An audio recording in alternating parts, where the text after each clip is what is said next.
हाँ, नमस्कार। Newsletter with Rakesh Ranjan में आपका स्वागत है। आज मैं आपसे बात करूंगा लालू प्रसाद यादव की, उनकी राजनीति की।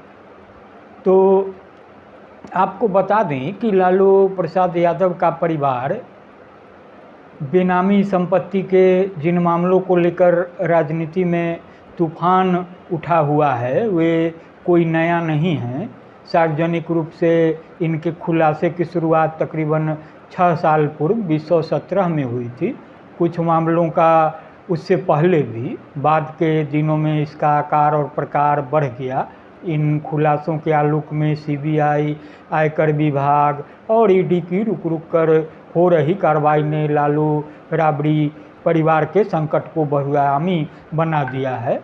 अद्यतन कार्रवाई में ईडी ने दिल्ली की न्यू फ्रेंड्स कॉलोनी स्थित तेजस्वी प्रसाद यादव के बहुचर्चित व बहुत विवादित आलीशान बंगला समेत इस परिवार से जुड़ी 6 संपत्ति जब्त कर ली है। राजनीति महसूस कर रही है कि यह प्रकरण लालू प्रसाद यादव को नई कानूनी उलझनों में डाल सकता है, तो राबड़ी देवी एवं उनके पुत्रों और पुत्रियों की संसदीय राजनीति पर भी ग्रहण लगा दे सकता है। सजायाफ्ता लालू जमानत पर हैं। किडनी प्रत्यारोपण के बाद सांसद पुत्री मीसा भारती के नई दिल्ली आवास पर स्वास्थ्य लाभ कर रहे हैं। उनके साथ में केंद्र की घोर प्रतिकूल सत्ता को चुनौती देते हुए बिहार में विरासत संभाल रहे छोटे पुत्र तेजस्वी यादव की राजनीति को शान चढ़ा रहे हैं। इस सिलसिले में अब पटना भी आने जाने और अपने अंदाज में बोलने लगे हैं। नरेंद्र मोदी के खिलाफ विपक्षी एकजुटता के प्रयास का महत्वपूर्ण हिस्सा भी बने हुए हैं। पर होटल घोटाला और नौकरी के बदले ज़मीन के मामले में सीबीआई की ओर से दर्ज कराई गई अलग अलग प्राथमिकी, 1-2 मामलों में दाखिल अभियोग पत्र और कुछ संपत्ति की जब्ती ने उनके संकट को नए सिरे से बढ़ा दिया है। सबसे बड़ा संकट राबड़ी देवी, मीसा भारती, तेज प्रताप यादव और तेजस्वी यादव के भविष्य को लेकर है। रेलवे के होटल घोटाला को IRCTC घोटाला के रूप में भी जाना जाता है। यह उस दौर का है जब लालू प्रसाद यादव रेल मंत्री थे। 1000 करोड़ रुपए से अधिक के चारा घोटाले को लेकर लंबी फजीहत झेलने के बाद भी उत्कट परिवार मोह में घिरे लालू प्रसाद की नैतिक अनैतिक तरीकों से पैसा बटोरने और अवैध संपत्ति अर्जित करने की प्रवृत्ति नहीं बदली। भूख नहीं मिटी, तृष्णा बनी रही। आमजन की ऐसी धारणा का एक बड़ा प्रमाण यह कथित घोटाला है जिसने इस परिवार के दुर्दिन का नया द्वार खोल रखा है। कैसे और किस लिए हुआ यह घोटाला, इसकी कहानी भी मैं आपको बताता हूँ।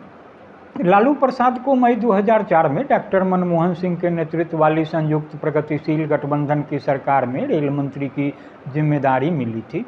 कार्यभार संभालने के 8 माह बाद फरवरी 2005 में रेल मंत्रालय ने भारतीय रेलवे खान पान एवं पर्यटन निगम के रांची और पुरी स्थित BNR होटलों को लीज पर देने का निर्णय किया। लीज पटना की सुजाता होटल्स नाम की कंपनी को मिली। आरोपों के मुताबिक लीज निर्धारण में हुई अनियमितता हुई, टेंडर की शर्तों में ढील के रूप में। ऐसा कहा जाता है कि पहले टेंडर में सुजाता होटल्स उनके मानक पर खरा नहीं उतरी। शर्तें बदलकर दोबारा टेंडर निकाली गई। दिसंबर 2006 में लीज उसे मिल गई। तो सुजाता होटल्स कंपनी कोचर बंधुओं हर्ष कोचर और विनय कोचर की है, जो पटना में चाणक्य होटल चलाती है। लीज मिलने से पहले जमीन का खेला हो गया। आरोप उछले कि रांची और पुरी के होटलों की लीज के एवज में पटना के दानापुर के सगुना मोड़ के समीप लालू राबड़ी परिवार को बेशकीमती 3 एकड़ जमीन मिली। पूर्व मुख्यमंत्री सुशील कुमार मोदी ने तब तो जानकारी सार्वजनिक की थी। उसके मुताबिक वह ज़मीन पहले सुजाता होटल्स की थी। पुरी और रांची के होटलों को लीज पर देने के निर्णय होते ही सुजाता होटल्स ने उसे डिलाइट मार्केटिंग नाम की छोटी सी कंपनी को बेच दी 1,47,00,000 रुपए में। Delight marketing company Lalu Prasad के हरियाणा निवासी अति प्रिय सांसद प्रेम गुप्ता, उनकी पत्नी सरला गुप्ता और पुत्र गौरव गुप्ता की थी। केंद्र में सत्ता परिवर्तन के बाद डिलाइट मार्केटिंग कंपनी बिक गई। उसके सारे share Lara Lalu Rabri project private limited ने खरीद लिए, वह भी मात्र 64 लाख रुपए में। यहाँ सवाल उठना स्वाभाविक है कि आखिर ऐसी क्या मजबूरी हो गई कि 1,47,00,000 रुपए में खरीदा गया भूखंड सिर्फ 64 लाख रुपए में बेच दिया गया। सुशील कुमार मोदी ने इसे कॉन्फ्लिक्ट ऑफ इंटरेस्ट यानी व्यक्तिगत हितों से प्रभावित निर्णय बताया। बाजार दर से जमीन की कीमत 94 करोड़ रुपए होने की बात कही।